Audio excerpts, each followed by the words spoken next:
Welcome to Shooty SuperCoach, and it's the week we've been dreading, to be honest. Donuts absolutely everywhere. We knew it was coming. We did our best, but it's going to be tough. So I've got a few names I want to discuss. Thanks to everyone who joined the live session last night. It gave me a few sort of ideas and what people were kind of thinking about. I'll talk about in a moment what I think the magic number is. You know, how many players do we really need on the field to actually go all right this week? You know, what is that number? So I'll put it out there to everyone on the live session and got a fair bit of feedback and just from, you know, what I've been doing. But a few names that I think, you know, are relevant. Obviously, Newcomb, a lot of people are going to be bringing him in. Fantastic mid option, rookie, laying tackles like a crazy man. So that was great. I think that Walsh is a really good option if you need an upgrade. I think someone like James Jordan, he's done his job really well. I know that's a trade I did. And then we're probably looking down back and up forward in terms of a few options. Now, Heaney, it just hasn't worked. I apologise, I'm sorry. I pumped him up and he just has let us down. So, look, if he didn't have a buy, you might just persist and hope he comes good, but he's got a buy. We need bloody players, so you've got to trade him. Now, a few names that came up, you know, I've traded in Bailey Dale. I think he's a really good option. Now, of course, you know, you've got the likes of Zeeble and Hall, and obviously Martin's got the bye, but Zorko, it's a pity that he's got suspension now.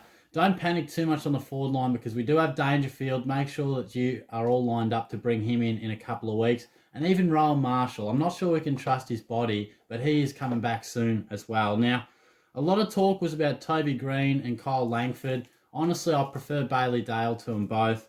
But I understand the Green argument. He's a bit cheaper, but you know, his last 5 weeks, 108, 83, 87, 71, 103 on return. He plays a similar role to Heaney, and he gets injured and, you know, occasionally gets suspended. So I don't know if he's any real different to Heaney. He's probably going to provide you with similar frustrations. He'll have his days where he kicks 4, but he will have those quiet ones, much like Heaney. So Langford, I don't know. I'm flabbergasted at this, to be honest. I know he's running hot. The Bombers have had a bit of an improved month, but this bloke's played a lot of footy and has never shown signs of being a premium. And he's done it for 3 weeks. Okay, so his last week's 101, 125, 126. Great. That's just a hot streak. Prior to that, 71, 79, 70, 67, 96, 80, 68, 95, 67. I mean, come on.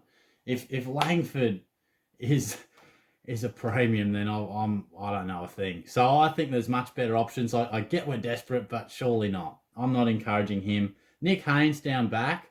Now, he's really interesting. He's cheap as chips because he had that 2, and maybe some people who trade in Darcy Moore or a couple other things, maybe they want a cheap option, but he got 118 last week, and that was great. That's his first ton for the year. 89, 53, 60, 69, 61, 85, 51, and that 2. That's just a good game. There's no need to jump on board. I know he averaged great last year, but we do have a lot of good options. You know, I'd be more inclined to say, hold your horses, get Luke McDonald in a few weeks. Just make sure that he's playing the same role because that back line at North Melbourne looks a little different, granted, with Hall and Zeeble. But I think McDonald will slot back in there. So, Ollie Wines is provoking a bit of interest. I understand. I don't think he's a top 10 mid personally, but I get the thought behind it. So I'd be encouraging Dale. I think Josh Kelly is a really nice price. So they're just a few things to think about. What are people trading Clayton Oliver out for? I've got a few of those questions. And they're like, oh, I'm trading out Oliver. He's got break even at 200. I'm like, you what, mate? Jesus Christ. All right, I get it if you're desperate as hell. I got some of their reasoning. You know, they had a lot of trades. You know, that's a definition of a luxury trade. Lockie Neal's going to be pretty cheap. I get it. Maybe I'm just a SuperCoach peasant at the moment. I am in no position to think about trading a bloke like Oliver out. I've got 3 trades left, guys. 3 trades. Unbelievable stuff. But what's the magic number?